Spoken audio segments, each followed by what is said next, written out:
oftentimes when people are plagued by behavior patterns or aspects of themselves, emotional things that come up unbidden, they're like, get rid of it.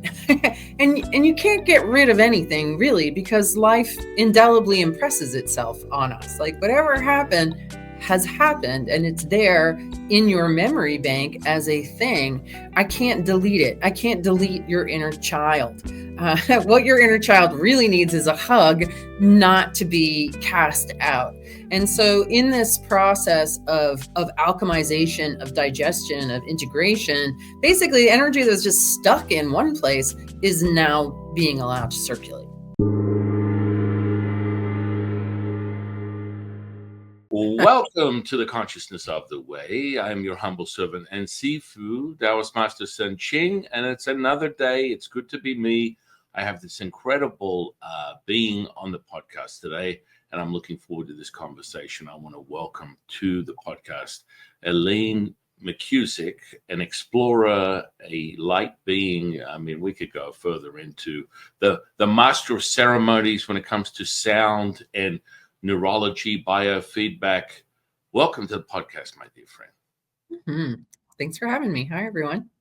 Yes. So why don't we do the abbreviated version? Just some sense of background of how you came to this wisdom, teaching, awareness, consciousness, ability to share this information with the world.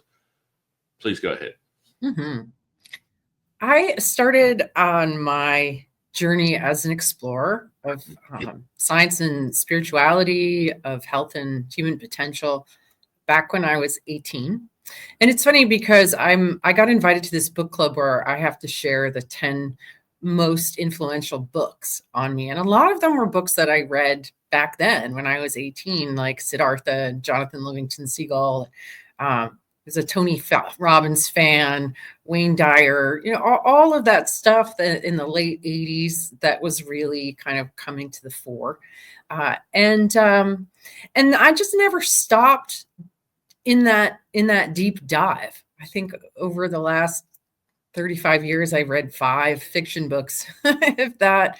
I'm just very much a researcher by nature, and curious about the world, and very much a scientist who likes to do all kinds of experiments. I'm always asking the question, let's try this and see what happens. So that kind of just natural spirit of curiosity, adventure, and exploring has just been with me all along. Back in 1996 was when I first discovered tuning forks, and I started using them in a part-time massage therapy practice. And they quickly, completely enchanted me. And, lots of people say to me, I have tuning forks and I don't know what to do with them. Back in 1996, there wasn't really any resources. I didn't know what to do with them either. So I just started playing with them and observing their effects.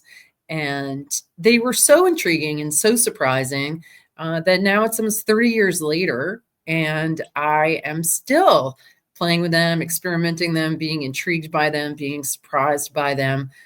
They've taught me so much about what it means to be human. They revealed to me that we have an electrical system, which I didn't know because nobody ever told me about. And so many things about our minds, because essentially what I've figured out is that rather than the mind being inside the body, like we're told, actually the body is inside the mind. And I would say that the mind is what we call your biofield, which is your body's electrical system in its entirety, the electric current that runs through you, the magnetic field around you. And I discovered that our memories appear to be stored in standing waves in the magnetic field that surrounds us. And that's really some of the essence of my work as an explorer, is discovering the anatomy and physiology of the biofield. And I created a biofield anatomy map. I created a sound therapy method called Biofield Tuning, and that we've trained almost 4,000 students now worldwide in this method, which is pretty wild. I have 10 teachers. We have practitioners all over the world.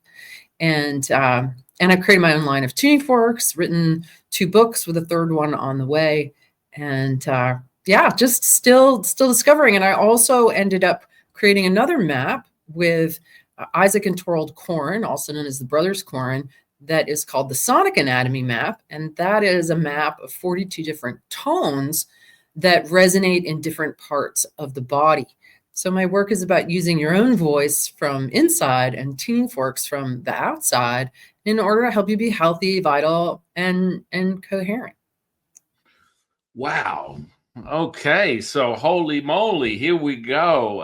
I'm going to ask this question. You probably already know this if you're going this deep into that type of awareness. Were you a Taoist in a past life, perhaps? Maybe, I don't know.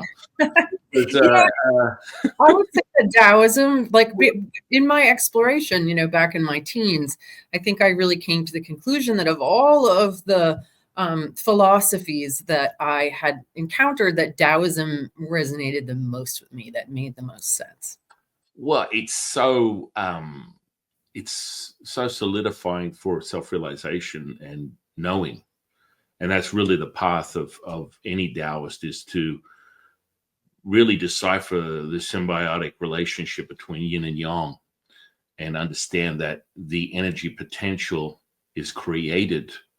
This is the substance. The duality that we exist in, this material state, is the very creation. That charge you and I are oscillating in, the communion that we're having right now, is that unity state of awareness. The biofield is giving us answers right now that whatever you're saying, you had me at hello. So this is this powerful awareness. And, to some of my dear friends that are parapsychologists or physicists or physicists of some kind that want to decipher things on a neurological level, there's evidence of this ideomotor, psychokinesis ability that we are sharing in right now. More commonly, the divinity that we speak of within Taoism is the Wu Ji, the primordial mother. And this is the super glue that keeps this currency we call energy together. I love how eloquent you presented this concept from many people, the idea that, the body is in the mind, as opposed to there's this separation, which furthermore leads us down the path of mind-body experience, which is so destructive for many people, in the idea that there is a separation for anything. And so it's so exciting to have a new viewpoint that is refreshing and aware from an experiential moment that this is real. And how do you define that? Well, the starting point is your attention intention. Light to wave to matter to particle, realized with your attention intention, cutting from the cloth of perfection, the primordial mother. The currency is energy, my dear friends. That energy is vibratory, frequential, and of course, ultimately, the ultimate goal, if you choose to accept an Ethan Hunt, the mission impossible is that center point, the resonance, and holding that. And I think that's so exciting about your discovery, your ongoing awareness of this stuff and what that actually means, because people can't qualify it. They can't quantify it. It's just nonsensical for most conceptually. I would love for you to go deeper on your evidence-based experiences. Well, just to go back to what you just said, I think one of the things that I realized all the way back when I was 18 was that, and hallucinogens did play a role in this awareness, that it's the illusion of separation that's the fundamental problem here. And this idea that I'm separate from you, I'm separate from nature, we're separate from God, everything is separate, this atomistic, mechanical view of life that has removed the connective mediums of ether and even plasma from our cosmological framework. So without any kind of connective medium in our worldview, this illusion of separation continues to play out. And with this idea that your body is inside your mind, because I can do this work at a distance, I can pull out a tuning fork and tune into your field. Or even if you are on my treatment table, I can read your field from 6 feet away. And so there is if my mind is around me and my memories are around me, where do I end? And you don't, right? Because we're all spun from the same fabric of life itself, of the ether, or what you refer to as what the mother. The primordial mother, we call it the Wu Ji. It's the center point, the vesica. It's the culmination of that symbiosis of yin and yang. Yeah. These polarizing effects. Yin is the absorption of all colors, yang is the admission of all colors. And all you need to do, dear Watson, is find the center point, my dear friend. Mm-hmm. Right. And then that two gives birth to the three, and then we come into form. And so, yeah, I would say that it's important in order for us to evolve as humanity that we come to recognize the essential unity of all things, that I am that, right? As above, so below, as within, so without, and that we are simply a centered reference point within the totality of all, but the drop in the ocean in the drop kind of thing. Yeah. So that just was that, and that awareness of needing to blend science and spirituality, needing to help to reveal the illusion of separation, has been a big part of what's driven me in my work. Yeah. So I just wanted to share that. But can you remind me what your question was? Well, I was more intrigued by how just your own discovery, your own self-realization comes so far in line with many of the ancient practices that I've been teaching people for almost 40 years, that have been around for thousands and thousands of years.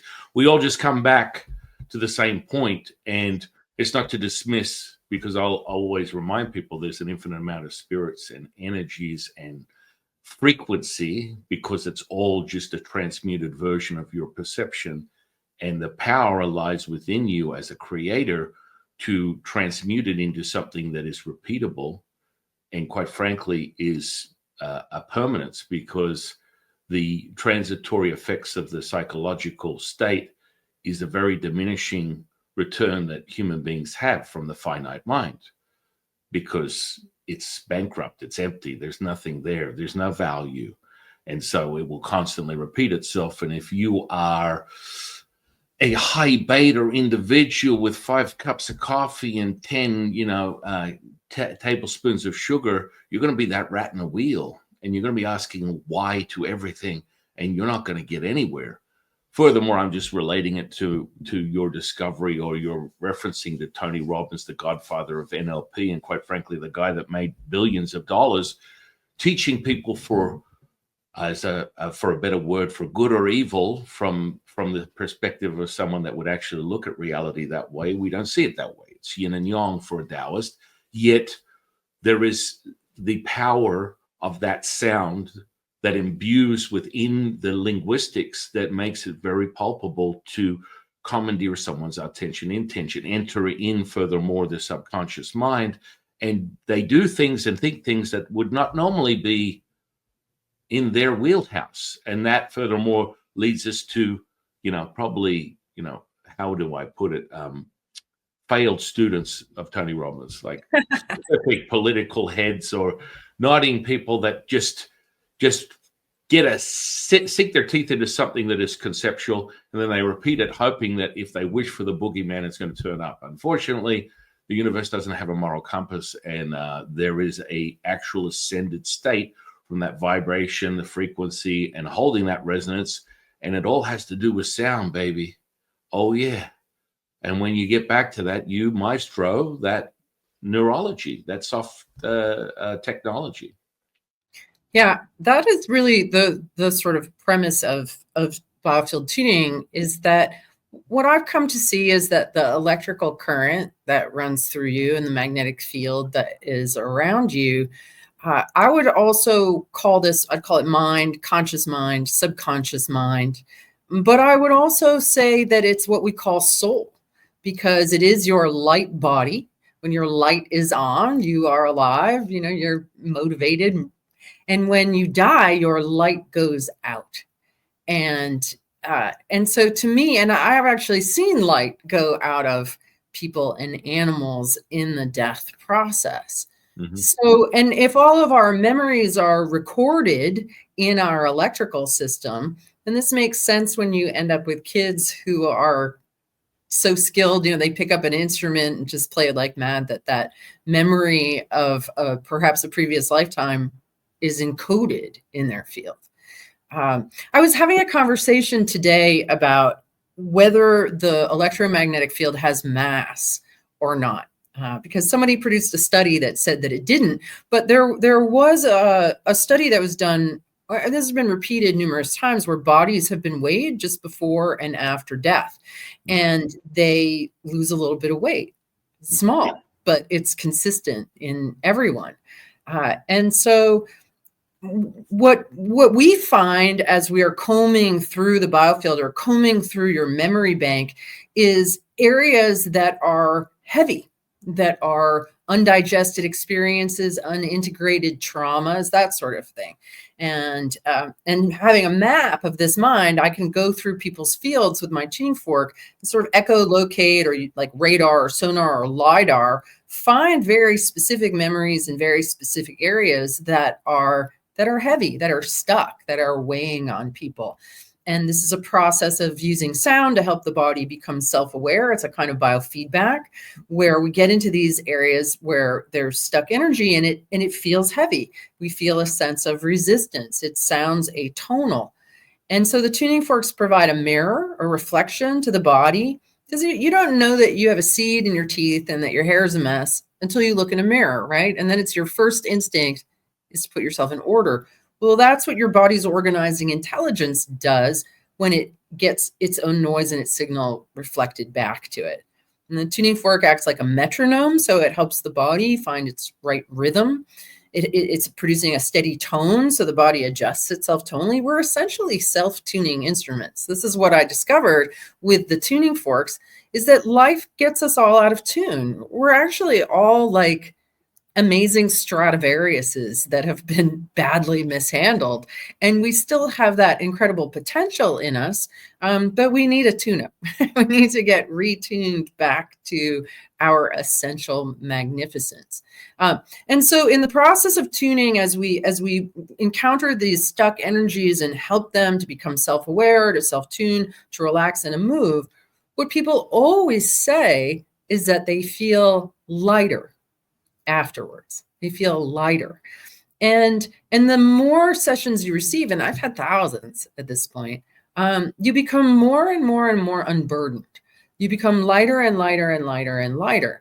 We're not necessarily raising our frequency as opposed to like getting our frequency in tune. We don't need to go up. We're perfectly designed, and we want our high, mid, and low range to all be in tune, to be clear and have a strong signal. And that's health right there. And that leads to ultimately a very deep quiet inside that makes it easier to connect to the one and those expanded states of consciousness. Mm. Yeah, it's fascinating. From a Taoist path, it's contradictive to what you're saying, because once you ascend, the substance is palpable. It's tangible. So substance, Fa Xin, Qi, plasma, blood. Blood is the medium culture that basically shuttles all intention through the self-receptors in the body, activating the pineal thalamus and the pituitary, which we call the three treasures, which someone by the name of that really cute guy, that Keebler name, what's his name? Bruce Lipton would speak on this epigenetic potential. And, it's all in, proof is in the pudding, my dear friend. Elementary, my dear Watson. For me, I'm an 80s guy. I'll take the Pepsi challenge with anybody on this one. It's like you have to be able to show me the evidence, because that's part of the self-realization of your path of knowing. And that's why I think it's so powerful that you always come back to yourself within as you are whole, which is the definition of healing. You need or want for nothing. You become selfless and in servitude. And this is the evidence that goes way beyond the finite mind. And so evidence for anybody is show me what you're made of. Give me the Pepsi. I'll take the taste test with anyone. I want to see it. And that's furthermore, you get, an angry mob or someone that spent $10,000 for Tony Robbins to dub the next hypnotic magician. And furthermore, you get into that mindset, and this is what we call a mob mentality. And, evidence of that is that biofield connectivity and the unification of everyone's substance. And you feel it. It's palpable. Go to a football game, go to a concert. You are going to experience this response that is undeniable, and it comes in the form of that visceral, kinesthetic, somatic response that is within your physical flesh. This is what I call the tuning fork, the barometer to your reality, the 50 trillion cells that you possess within the physical form that looks back at you in the mirror and deceives you as an identity. But once you become the maestro, you are dominion of this energy potential, magical things start to take place. And this is where you're aware of the superpowers, and then you take your incredible tools and wisdom teaching, and you are, all bets are off. King Kong ain't got nothing on me. And it will come in the form of returning to that state of unification, which requires zero participation from you. And I think that's where I really appreciate what you're saying. It's like, well, you don't necessarily have to ascend. You already possess this resonance. It's about filtering through the trigger, the trauma, or whatever people want to. I think that's the biggest misconception. That's one of the first things I teach anyone is your emotions don't control you. You control your emotions. Now that, and people go, whoa, that sounds so really authoritarian and it could be an indoctrination. No, you just realize that everything is a thought, feeling, and emotion, and we can just go on and on and on about it. Daddy took your cookies when you were 5. Mommy didn't give you a glass of milk when you were 9. These are very clear evidence of a trauma, that heavy energy you speak of. Yet, this is just another example of the separation from yourself. And if you just identify it as such, which it is energy potential, with your superpowers and the tools that you've created for all the people that have followed in your training, you zap that. Like, it's gone. It's finito. In the same breath, it is no longer present and you can't find it, which I think is a magical thing for anyone's self-realization. What are your thoughts on that? I would say what's happening is a kind of an alchemization, not necessarily a removal. Oftentimes when people are plagued by behavior patterns or aspects of themselves, emotional things that come up unbidden, they're like, get rid of it. and you can't get rid of anything really, because life indelibly impresses itself on us. Like whatever happened has happened, and it's there in your memory bank as a thing. I can't delete it. I can't delete your inner child. What your inner child really needs is a hug, not to be cast out. And so in this process of alchemization, of digestion, of integration, basically the energy that's just stuck in one place is now being allowed to circulate. Mm-hmm. And that raises the electric potential of the whole system. So the electrical system, your overall voltage or any level, energy level goes down due to restriction in the current flow. So I've really kind of come to the conclusion that most ailments, whether they're physical, mental, or emotional, are actually tension-based. They're a consequence of some kind of pattern of constriction in the tissues of the body, which are then inhibiting the flow of the flow that keeps everything groovy is not flowing. And so the physiology starts to break down. So what we do with the tuning forks is find very specific areas of subconscious tension that have been held since traumatic inputs, whether it's a car accident, a breakup, you moved when you were 14 and lost all your friends, that we are still holding the energies of all of those.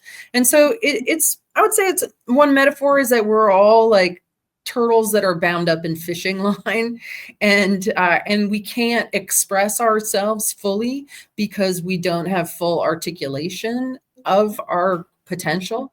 And so each time somebody goes in and tunes your field, they're snipping out those wires and those things that are holding you in a state of contracted tension and inhibiting you from expanding into your full potential, which is inherent. You don't have to go out and get it. Like you said, ultimately, at the fundamental level, there's nowhere to go. There's nothing to do. There's nothing to fix.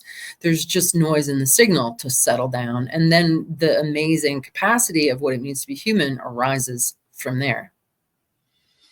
Now, it's interesting. So let's speak more on that. What is human? The human condition is the very hurdle of most people's mundane reality, but further discovery and inquiry, as your Sherlock to your Watson, the ascended state, the ultimate superpower of a human being, i.e. in Taoist methodology, it's bringing the immortality, crystallizing it into this material state through the alchemy. When you said alchemy, I'm like, ooh, that's my bag, baby. That's what I've been teaching people for 30 years. And furthermore, it's not just a throwaway hallmark. When Jesus said, turn water into wine. No, I'm talking about manifestation, transmutation of a physical state that is what you would consider supernatural. We call it supernormal. There is a reset that takes place.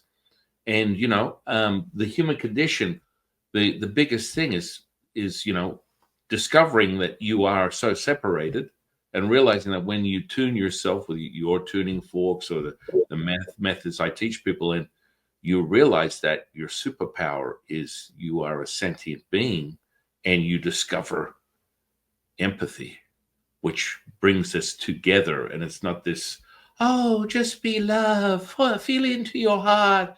I'm like, really? Show me.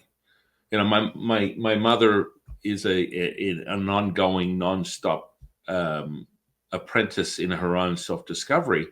And I teach her these techniques, and she just celebrated her 81st birthday. Yet she's sitting there, suffering in pain. And, I tend to be a wet nurse for many people and just go around and zap things. I said, well, what is it that you're not, your jaw's locked up, you feel in pain? How come you haven't already empowered yourself and returned back to that state? Because I've taught you this stuff for many decades. Well, everyone has a nice dose of victimhood. They love it. It's exciting. It's good to be me. I can cry if I want to. This is my party. And I feel good. I like it. They're like, how dare you say that? You enjoy it. You gravitate to it. And guess what? The universe goes, you know what? You said you want to feel like a victim. Well, I'm going to give you the experience of what it feels like to feel like a victim. And so many people are like, whoa, you are harsh, man. Do you have any emotion? Are you connected? Oh, I'm 100%. But when you're 100% unified, as a Taoist, it's a bellows. We are contracting and expanding at the same time. This is the very reality of reality. And that means you're all things and nothing at the same time. Your job, if you choose to accept it, Ethan Hunt, your mission impossible is to find that center point. And when you find that center point, you are now. That means you are no place, no person, no thing. To a witness, which I've witnessed thousands of what people would consider physical healings, I am nothing. I am now. I am all things. And that means that when I say go, it goes. When I say heal, it heals. Because I am not asking myself to find evidence. I am the evidence as the now moment. And that's a resonance. And that's, she was suffering all day. Half her face was swollen. She had and I said, all right, I'll throw you a bone. It's your birthday. All I did was basically breathe in, hold, compress the diamond. We call it the diamond of perfection, which absorbs the riches, which is a substance within this state. And then I just transmuted it. Her face shrunk down and she goes, the pain's gone. You could do that. It's you. You could do that. And you talk about the flow. Oh, I love the flow. We call it Wu Wei, effortless action, effortless effort. Good old Bruce Lee coined that back in the 70s, the flow, baby. And so, this is the breath. The breath creates sound, audibly and inaudibly. You're creating sound. What are your thoughts on that? I think what I've learned from tuning is that it's really all about the breath. And part of what we're doing in relaxing the tension that's being held is giving room for the breath to become more free. That your entire emotional state, your mental state is all riding on the rhythm and the feeling of your breath. And I think the quality of your breath and the experience of your breath is directly related to the quality of your life. And that the more that your breath is open and free and coherent and grateful and connected and full and unrestricted, that's going to be your experience of yourself, your mind, and your life. Yeah, I mean, it's the currency, right? Yeah. You know, we go deeper into what we call embryonic breathing, you know, ethereal breathing. You're not breathing from your physical body. You're breathing from all things. And so from that, it's abundant, timeless, endless, limitless, infinite. And the evidence is really in what is you as a creator, because we're all creators, we're all cut from the same cloth. What is this ability of the now moment that does not require your participation? And it's like people are like, this is unbelievable. This is a miracle. No. When you witness swelling go down, I've seen tumors disappear, flesh turn from gangrenous to pink in color in 40 minutes. That was my crash course almost 40 years ago, which got me addicted. Instantly, I have got to find out what the hell this thing is, because it's unreal. At that point, it was unreal. Now, every day I wake up in gratitude, bones fuse, gashes seal before my very eyes. This is not unusual. This is super normal, but you have to hold the resonance. It's like, it will not happen any other way. Everyone goes, I want to feel into my heart. I'm like, there's the very problem. Oh, you read The Secret 57 times. The fundamental linchpin they pulled out was they asked you your values. This does not require you. You cannot obtain this type of super normal experience if you are participating. And that is the inquiry that takes place for many people. And it's like, it's not that difficult. And I find that methods and wisdom teaching like yours makes it really easy for people to be now. Because it's like, oh, I'm not thinking about whether my hair is done or I got poppy seeds in my teeth. I'm witnessing this rippling, oscillating, reverberating experience that's happening through my physical body, and it's mimicking, and as you put it to your own very words, mirroring that within someone else's body through this magical tuning fork. What are your thoughts on that? Yeah. One of my students once said to me, your tuning forks are like magic wands, only better, because they talk and you understand them. I think that what comes between any individual and this deep immersion in the now is noise in the signal. It's just noise, because everything that isn't that state is noise. It's static. And it comes up in physical discomfort, emotional discomfort, mental perseveration, all kinds of things. And like your mom, many people are very much attached to victimhood, because I found that the sort of kernel of every dysfunction that I've come across was a belief that people were not worthy. Mm-hmm. And as long as you believe that you are not worthy of experiencing your full potential, your union with God, or, you know, the fullness of life itself, you're going to keep creating noise in the signal that is keeping you a victim. And we all have blind spots like that. You know, even with all the work I've done, I still unearth, you know, occasional attachments to smallness and suffering or self-pity or some kind of wah, wah, wah kind of story. And we see that all around us, right? We see a culture addicted to drama, addicted to victimhood, addicted to suffering, and yet very much wanting to alchemize and transcend that. But it's very hard to change patterns that humanity has been acting out for a long time. In fact, I was having a conversation last night. I have two sons who are 24 and 27. and they both had girlfriends, and they were all over for dinner. And we were having a conversation about how to catch and repattern yourself from engaging in the familial historical squabbling that tends to happen in relationships, that it's a pattern in the matrix, that it's a pattern in your nervous system. And even though you know that it's a bad idea to flare up and get into it, it was a lot of work and a lot of self-awareness to break those patterns and start to engage in more coherent functional behavior. And as we were having that conversation, I said, my parents, who were born in 1919 and 1929, would not have even understood this conversation that we're having. they just wouldn't have even gotten it. And so I think we're in this very interesting time in history where people are really getting it. People are really waking up and starting to understand and really breaking these generational patterns. I know many men who grew up in abusive homes who've made a very conscious decision to not be that dad to their kids. And so there's a definite self-awareness, self-transformation process that we're undergoing right now that is very fascinating. Yeah, I mean, conditioning. Conditioning. I mean, again, that would also be problematic in the sense that you come from physiology, biology, numerology. It is all limited at best because it's one lens.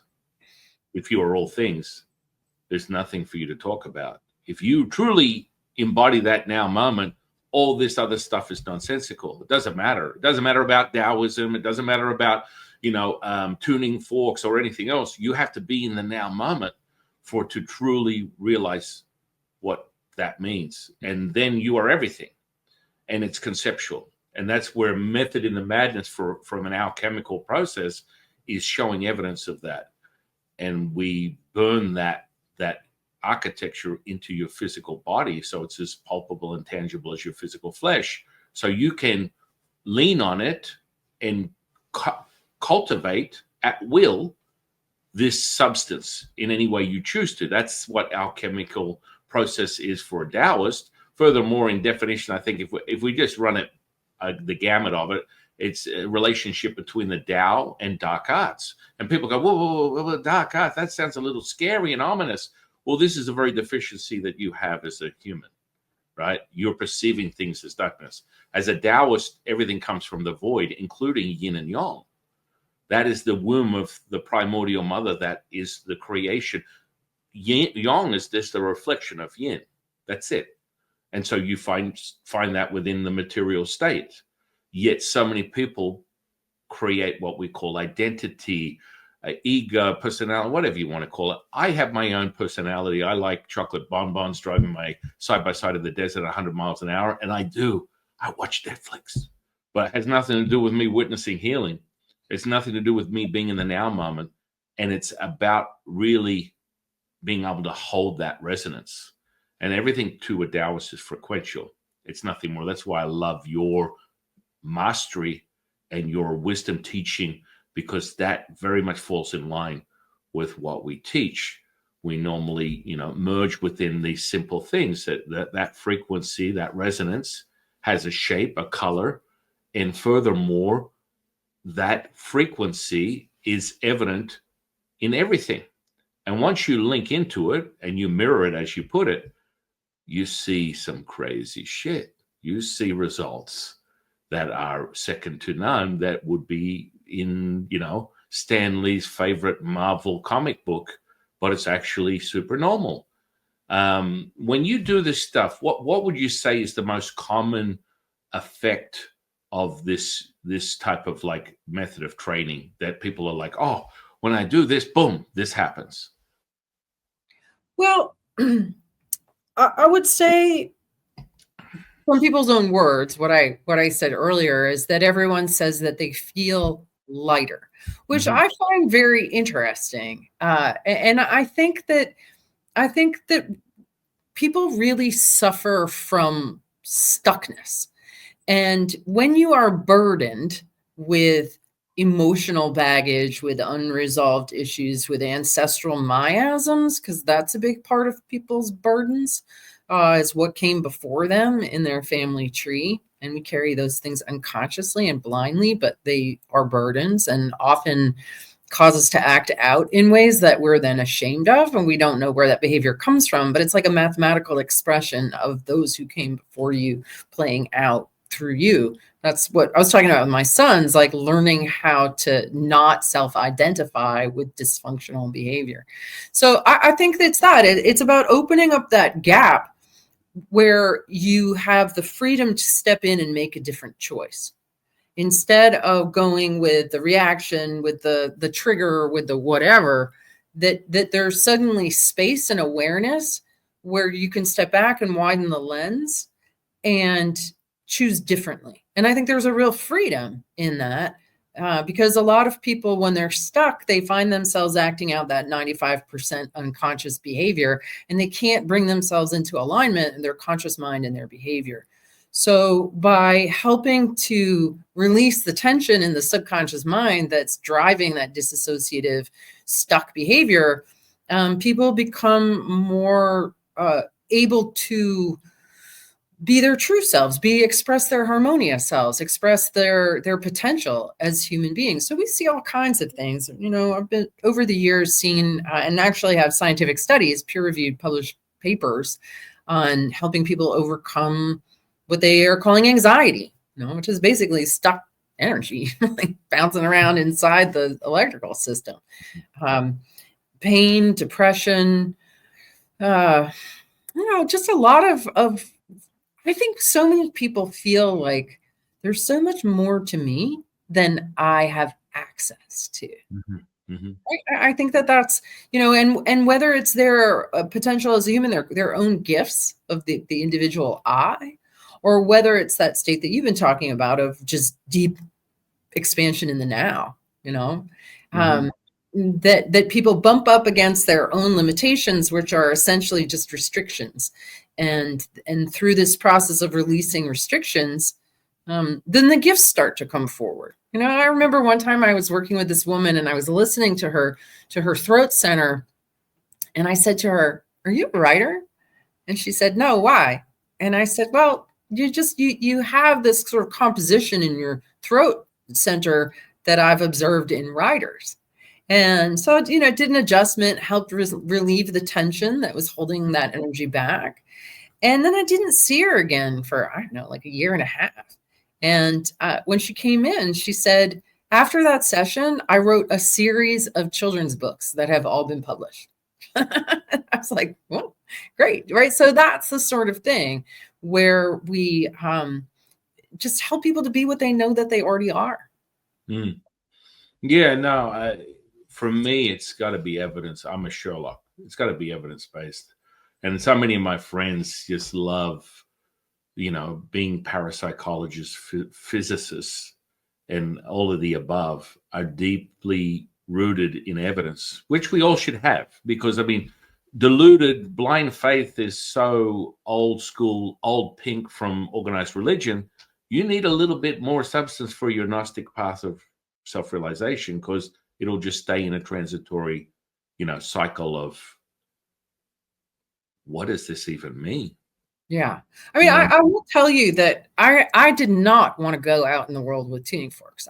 I'm very, very aware of how sound healing with tuning forks is perceived as massively woo-woo. And even to the point where, people can become very ugly in their skepticism and rejection of such a thing.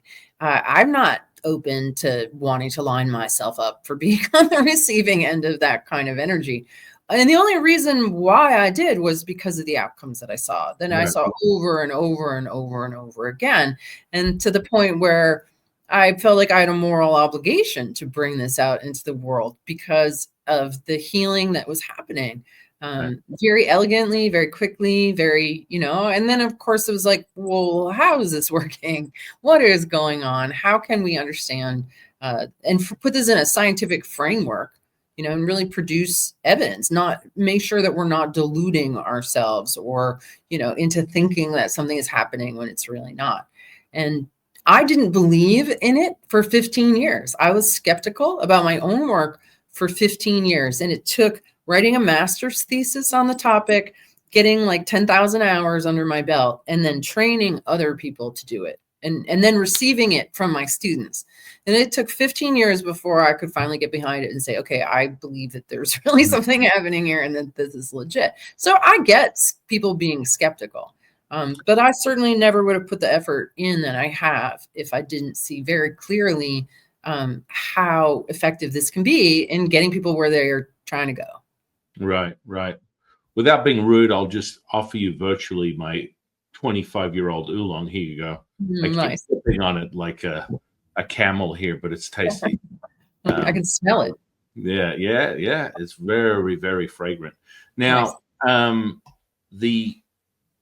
The interesting component here is, would you say that your turning point was when you finally, your evidence from belief into knowing was like the snowball effect of your experience within this path? Would you say that's like an evidence-based turning point where, holy crap, when I fully embrace that and as a knowing, now some crazy things happen. More people were gravitated to this training. It became a much more larger community and awareness of this type of technique. That's an interesting question. I think that I was connected to my knowing all along. And it was the believing part that I had to come around to. It was my knowing that created the whole method, that created the Biofield anatomy. It was my confidence in my knowing. Right. So it's one thing to know what how I mapped the field is that I would be combing through the field and I would hit an area of distortion, and I would get a little, like a Post-it note in through the back of my head, through the ultimate major chakra, that would say something like sadness, age 10. And it would drop in as a knowing. And I would say to the person, did something sad happen when you were 10? And they'd say, oh yeah, that's when my grandmother died, da, da, da, da, da. And those drop-ins were always correct. So the knowing was there all along. Coming from somewhere I don't even know. Was I remembering it? Was it coming from the ether? I don't know. I don't know where the knowing came from, but the knowing was there. But it was all so unusual. And really, in order to understand biofield tuning, in my thesis, I had to add 2 more states of matter to our cosmological story and 2 more forces of nature in order for what I was doing to make sense and for me to start to have enough of an intellectual framework where I could believe in it, if that makes sense. Yeah, we decipher it from the human to the all-knowing, inquiry, contemplation, curiosity, which nurtures hope. Hope blossoms into a belief system. From that belief system, you must have evidence. So that experience, that experiential moment, gives you the evidence, and then you create a knowing. Because far too many people run around with belief systems that are delusional. I mean, you can go on and on and on all day long. I believe in this. I believe in that. I believe in God. Well, show me the evidence of it. You are so sure about this energetic potential of God or Buddha or Jesus. I mean, I can bring in the energy of my teachers, and you can feel it through your physical body, and you can shit the bed and freak out and think they're possessed. But it's energy, it's a spirit, it's substance that you are able to experience with your eyes open. Body dowsing is another technique we use. So you can literally, in any spot, wherever you are. I love the way you talk about, well, I don't have to be in the same room. We refer to that as like distant healing, Shen projection. Shen projection means spirit. All of this is interconnected, is unified. Most of the people that I work with, or students or clients, are across the globe. Very, very few of them travel. They'll travel here to my temple for monthly training. But, if you want an effect, it just takes more than a few seconds for it to be realized. That is a substance that you have created. I've repeated that so many millions of times that I know the outcome. When I put my attention, intention to anything, it is realized, and it comes in those different forms. And that, to me, is what's really potent for anyone's self-realization, is the evidence. And so, I mentioned that about you because, you're getting ideograms, which one of my friends would call an ideogram, a messaging that's giving you evidence of this knowing by a source that you're not familiar with. For us, it starts with the physical body, energy body, spiritual body, sun body, moon body, earth body, oneness body, ultimate, and then being. The highest level of ascension is direct source information. I channel over 171 different teachers from my lineages that give me a monologue with a dialogue of the primordial mother, which is direct source. In New Age spiritual nonsense, we call it the Akashic records, the holds of a mente, whatever you want to call it. It's the same old OG stuff. It has been for 40 years. I get evidence. If I can walk down the street and look at someone in 30 seconds, give them their mental, emotional, spiritual, and physical state, never knowing them, just reading their energy with my eyes open, seeing their aura and the information excess to deficiency, which comes back to what you were talking about, stuck energy. We look at it as an ecosystem, and you transmute that, and the lowest level of transmutation is a physical ailment. That means you've held on to this distortion, as you put it. The dukkha, as a dear friend of mine, the Buddhist monk, would call distortion. That is being held and transmuted into a physical ailment because you've held on to it for so long, and that liberation from what you're doing will free them. You will be free forever, my dear friend. Yeah, that's what it's all about, I think, is this whole idea of freedom. What does it really mean to be free, mentally, physically, emotionally, spiritually, relationally, karmically, right? Financially. That's the aim for me, anyway. That's the biggest one for most people. Most people are very limited when it comes to that energy. And it's a hurdle too high to, it's huge. And people suffer. And that's really their whole passage of misery, is looking for that substance, that energy potential, so that they can actually get on with it, instead of worrying about the mortgage, roof over your head, food, whatever. I mean, everyone wants to virtue signal and be the next coming of Jesus. Yet to do that, you have to be not distracted. I think that's what's so potent about your method, is you can literally be the now moment. Bing. Oh, I'm nothing. I'm just this resonance right now. Mm-hmm. Holy moly. My answer is I'm feeling it. I don't care what these people are saying. The evidence is in my experience. And I think that's really important. And your technique and your method is so powerful and repeatable that people can find their healing in that. And then, of course, share with others this incredible technique. And how many tuning forks do you use normally? What's the repertoire? 10. I use 5 unweighted and 5 weighted forks. Now, why the 5? What's the relevance of that number, and why is that so important to you? It's not. It's just how it ended up. I didn't aim for it. It's just the way that it came out, and it's how many fit in my little leather roll up. And I can do everything that I want to do with these 10 frequencies. So, I can mostly do everything I want to do with just one fork, and I carry one fork around with me everywhere I go. I can do whole sessions of that, get people out of pain, get them unstuck just with one. But the other ones make it more interesting. And I like to be interested in what I'm doing. I like to be fascinated and captivated by what is unfolding in front of me. And that's what is so interesting about the forks. In fact, last night I gave a tuning to my first grandbaby that is due in June. Her mom was over for dinner, and I got to listen to and tune into and feel and hear 21-week-old fetus growing in there.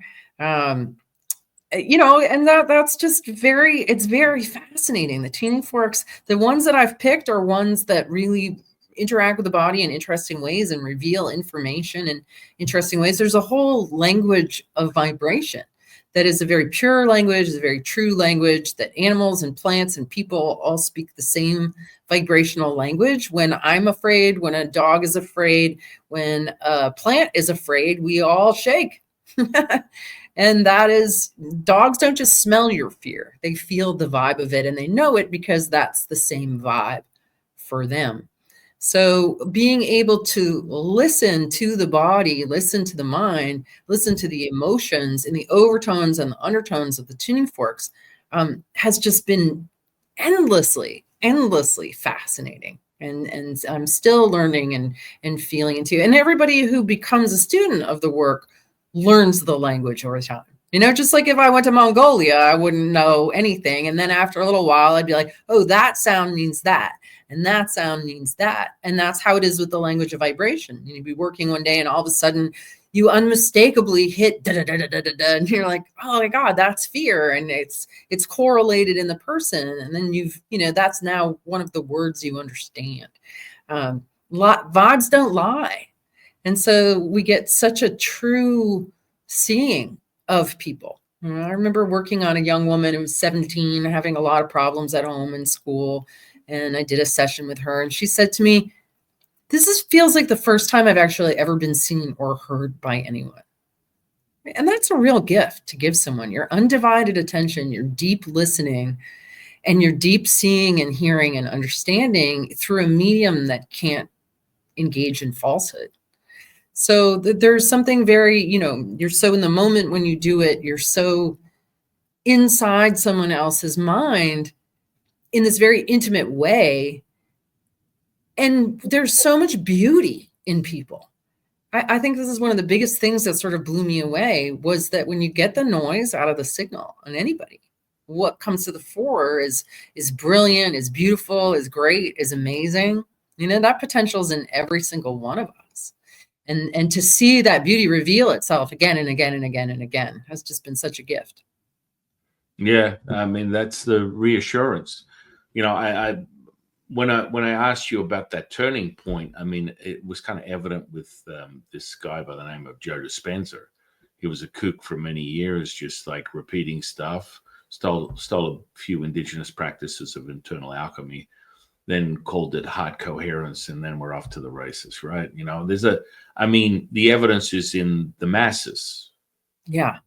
Right. So, the real mastery is returning to yourself now, not a diluted state that comes from, group healings. And most of them will not. The biggest problem that I've seen over many years of teaching people this stuff is they can't hold the resonance, nor can their recipients hold the resonance. And because they can't, hey, you healed me, and then it came back the next day, I want my money back. Well, sometimes it's like perhaps maybe the practitioner should develop a resonance that they can hold so that they can repeat this over and over again and get a result. Yeah, I think that, with Biofield tuning, what I found is that it's cumulative. So the more you immerse yourself in it, the more you receive it, the more it retrains your rhythms and patterns into a regulated state. It's really that simple. It's like, are you regulated or are you dysregulated? How easily do you get dysregulated? Because every time you get dysregulated, you lower your battery, you're investing energy into dysregulation, it goes nowhere, right? So to me, being able to maintain a long fuse, a sense of equanimity, even when the boat is tossing, is really the goal. And that is a state that I feel like we move into like this. One of the things that I see all the time in the healing community is that people will, like you say, go to a workshop, feel expanded, and then within a day or two or three or whatever, then they contract again. And that is really how we grow. We grow through a series of expansions. When you expand, you don't necessarily have the circuitry or the wiring to hold that state. And so as part of the integration, you're going to shrink back down. The trick is to keep on availing yourself to expansive experiences so that you start to rewire yourself from being wired into your pain body to being wired into your light body. And that is a process that, to me, and I might be wrong about this, I'm curious what you have to say, but to me, in reality, this reality at this time, in order to stay in an expansive state, you have to go through a process of this in order to get there and have the actual wiring solid in your system that is holding you there. And it takes time to get there to a place where you can hold it. Well, did you have a question there? You were asking. I think because one of the things that I see is that everybody wants to have this like quantum leap, right? That you want to go from broke to a millionaire, that you want to go from 300 pounds to 150, that you want to like get there quick, right? You want to get to enlightenment or get to this expanded state. And people are looking for the quick fix. And then you see stories, like Eckhart Tolle, who's like regular dude, and then he's sitting on a bench in a park one day, and then suddenly he's enlightened. And so that kind of storyline makes people always looking for the quantum leap to the top of the mountain, instead of being like, I got to go deal with all the switchbacks and the whole journey of real healing that is one step at a time, that is going to get me to that expanded place I want to live in. So what I guess, what I'm curious from your perspective and from your education is, can people enter into that expanded state and stay there after just, meeting with the master once, and like, does it stay? Well, yeah, I mean, for me, yeah. I mean, that's how I started this 36 years ago. I literally went from a decade of powerlifting and bodybuilding to a voice in my head saying, you need to find meditation. And I'm like, what is that nonsense? That alpha sprouts and people in orange jumpsuits singing Hare Krishna. I mean, that's the only evidence I had back in the 80s. So then it was like, oh, okay, so that is meditation. And I literally walked into the meditation class. Long story short, 1,000 people heard the story. But I was shown within seconds, from everything to being erratic and crazy, where, sounds outside, distractions everywhere. My perception of it was to master this stillness, because that's all I knew from what I read. That's what it was. And literally, I'm sitting there in pain, physically looking like a gorilla trying to scratch my ass, attempting to put myself in a lotus position. That didn't happen because I was like over 300 pounds, and a nutcase, highly testosterone driven, crushing things person. And I sat down, and this little 4'0" Qigong grandmaster, whatever she was, literally came up to my nose when she was standing, stood in the middle of this room with a bunch of half a dozen misfits like myself. Beggars can't be choosers. We want this meditation because it's free. This person's handing it out at a rec center. I got it on the classifieds. And my kids are like, what is that, Dad? It's called a newspaper. What is a newspaper? Oh my goodness, that's another story. So I'm sitting there, and I'm literally watching her going, this shit ain't gonna work. My back's in pain. I pretty much need to leave. All this noise, sound, ambulances, everything.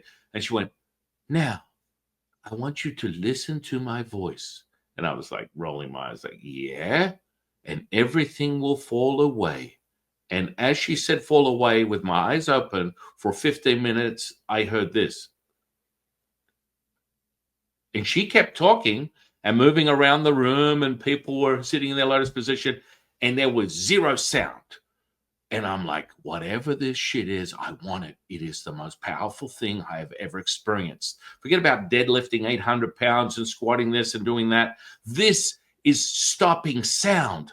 This is incredible. And for 15 minutes, I sat there, and I'm looking around waiting for, the sound to return. And it slowly brought itself back in, and I went, I'm addicted.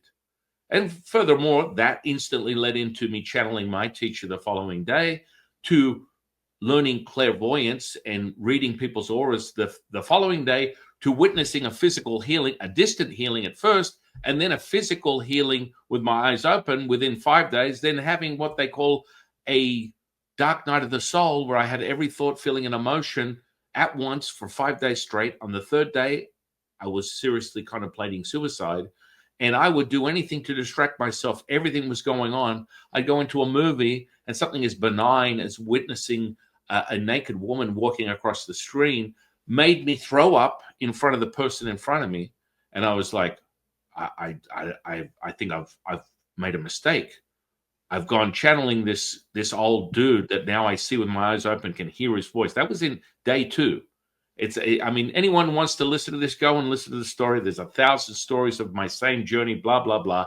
But the bottom line is yes, Eckhart Tolle and anybody can acquire that state. I always tell people, listen, I needed my own path. My teacher told me, you've been a Taoist before, go and become an ordained priest. I became an ordained priest in 2 lineages of Taoism. I teach people esoteric, mystical, magical, internal alchemy, have for 40 years. It gives you answers. For me, I offer you Big Trouble in Little China and Last Airbender got together and had a baby. That's what I'm going to share with you on your journey of your Sherlock to your Watson. It all happens in one way. It's a lens, whether it's tuning forks, whether it's that mystical aspect of ancient ritual, it'll all bring you back to that same point. But yes, when people, and I've had many students that will literally start the path and have experiences very similar to mine where they're self-realized instantaneously, and it only accumulates. Here's the thing, the physical stuff that is so transitory, when you go into a gym, you exercise, you follow a formula, and after a week or so, you lose 5 pounds, you gain some strength, some muscle. If you take your foot off the gas, it disappears. That's part of the transitory state of material. Whereas this internal stuff that you and I are teaching people is forever. It's forever. And you can see evidence of that through the accumulation of the mastery. And it doesn't matter if you leave it, if you go and do your training and they go away for 3 months to Europe and they come back and they go and put their hands on the tuning forks, they're going to go, holy shit, it's more powerful now than it was 3 months ago, because this is the state of awareness and knowing. And, someone could dumb it down to the watering effects of mirror neurons, right? The group healing, you hear what I say and it resonates with you, and then you go, well, I can do it. It's like the 4-minute mile, right? Oh, here we go. If he can do it, I can do it. And that's exactly how I see it. The biggest issue is making it repeatable and holding that resonance. And I agree with you. The method is in the madness to acquire that. And it doesn't have to come in the form of a specific ideology, a specific way to think. You just need to have evidence and you need to be able to repeat it. And that's the part that most people get caught up in. And that's why I love mastery and wisdom teaching like yours, because people get these, what we call bite of the spiritual dragon. And they go, oh, my goodness, wow. All of this, I saw my grandma. I had a vivid dream. I had a premonition. It came true. I could read people's auras. I know what they're thinking. I'm an empath. That's a classic one. That most people that claim they're empaths, quite frankly, are extremely deficient, and they have the biggest needle that's hit one side of the spectrum of yin and yang, and they need further inquiry to start balancing it out. But that's just a side note effect. If you are an empath, take a moment, look at the mirror, and you might go, holy crap, I've got more problems than the local psychologist. Yes, this happens. This is part of the journey.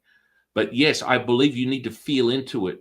And I think I just cut the bullshit out because I felt into it immediately. The needle's going to go between yin and yang. And you cannot, the biggest, my kids are between 12 and 1 year old. I have 6 of them.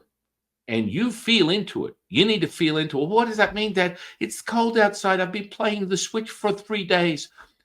Get outside without a T-shirt on and run around for half an hour. Get sun on your skin. And furthermore, guess what? The Switch is gone. And they're like, what are you talking about? I warned you. What do you mean? The second I have evidence that you're being controlled by something and you're not controlling your own state, it's gone. This is a form of brainwashing, and this is, all devices, cell phones, tablets, all this kind of stuff, news media, TV, interweb. You need to take dominion. And like most people are like, well, why did you allow that to happen? Because that's part of feeling into the resistance, the adversity that is necessary for you to find yourself. If you don't know what it's like I have kids that have the same genetics that my wife at one point was deadlifting 300 pounds. My biggest deadlift was 805 pounds for 3 reps. And so when my kids go, how do I clean, Dad? What do I do? Elbow grease. My grandmother used to always tell me, you feel into it. I want you to feel the resistance. This is what you're talking about that I just love so much, and what your messaging is, because so many people are like, oh, it's cold outside. I don't like people saying horrible things to me or doing horrible. I'm on the internet, but I want to be in a safe place. Dude, you're creating more of the same thing that you have issue with, and you're gravitating to that messaging, which makes your pain and suffering so much more amplified. But you have to find yourself, and to do that, it doesn't come in the form of people babysitting you with a wet nurse sort of like mentality. And it's like, well, that's pretty abrupt. Listen, I lived, and I've had this conversation with Jesus Christ, which I'm a fan. I see him in a lot of fields of biofields of energy when I witness healing of thousands of people over the years. And I have this conversation with him like, I really feel like I did that path that you're walking on. I'm not that too clued into it, but you did a bunch of pain and suffering, and ultimately you died and were reborn. When I was a child, I did nothing but suffer, being a single child, a parent, a latchkey kid to a radical feminist, who then furthermore, I was subject to bullying for most of my childhood. And I found bodybuilding to enrich myself and empower myself. And most kids that today don't even know what it's like to exercise their body enough to even squat. I don't sit on the chair. I kind of slide into it. I'm like, get up and sit against a wall for a minute. But that's painful. Yeah. And from pain, you receive pleasure. This is and most people are like, no, you can't. I mean, that's part of equalizing and generating that homeostasis. Everything you're saying is you had me at hello, because it's so important that people really move into it. You're always talking throughout this whole conversation about the feeling into all this stuff. It's potent.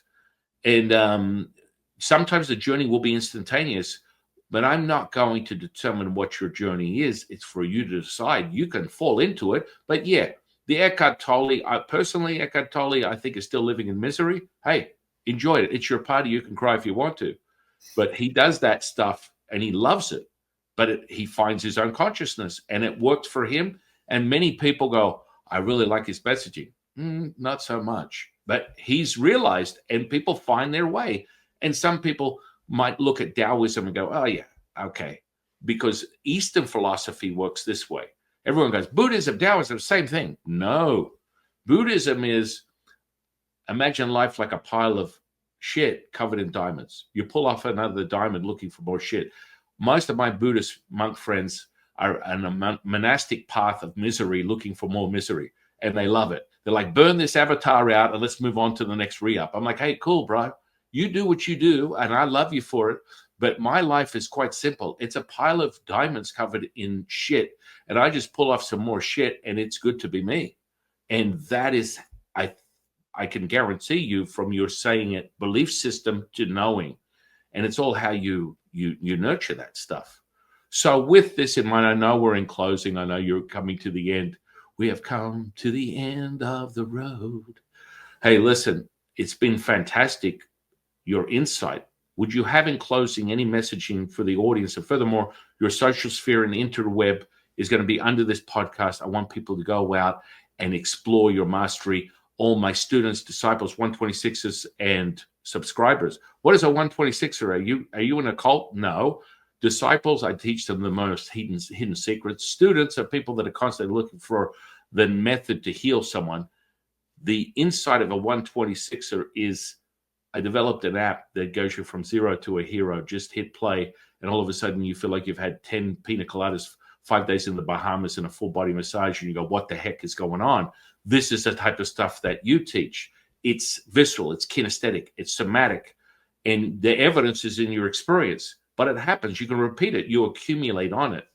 So I want people to go out and experience your wisdom teaching. And you have workshops. Do you do one-on-ones? What are some of the things that you offer? Mhm.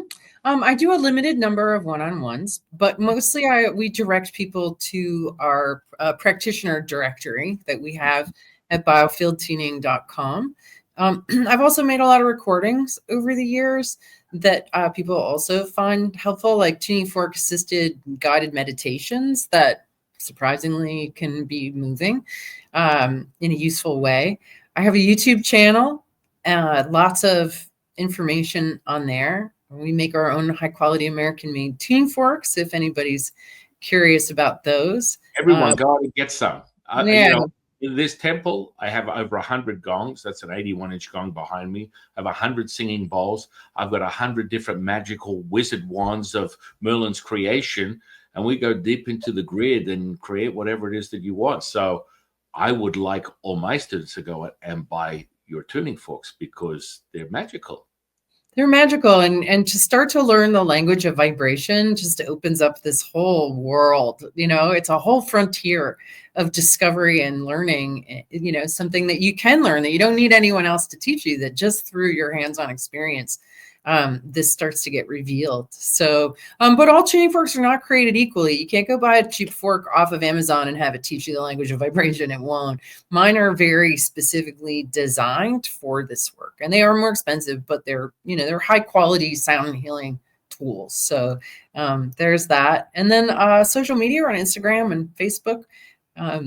A big community, a growing community worldwide, really beautiful people who are ahead of the curve in their thinking and deeply care about their fellow man and fellow woman, and are here to help relieve suffering in the world, just like you and me. So I would say that, being very humble as you are, that these magical tuning forks have evidence of whatever you've imbued into the frequency that makes them the wonderment that they are. So quite a few people understand what I'm talking about in printing and viewing. This will show you that these are not the same. They are quite different, and they have the energy quality for that. So I'm excited for people to go out and experience that, and perhaps maybe catch you so that they can have a session with you. You will not be disappointed. I promise you this much. And with that, final question is, what is your definition of spiritual consciousness? Knowing that I am God, I guess. Yeah, I love it. I love it. Hundreds of podcasts, probably over 400 now. I've never heard the same answers. I should not, because that is the power of your individuality and remembering that you are whole, and that you are me, I am you. We are one. That's beautiful. I want to thank you, my dear friend, so much for this conversation today. I'm very grateful for you. Thanks for having me. It's a pleasure. And I want to thank you. I want to thank the universe for bringing you into my life. I want to thank the audience for sharing their time with us today. And I am your humble servant and seafood Taoist Master San Qing. And I'll see you on the next one, guys.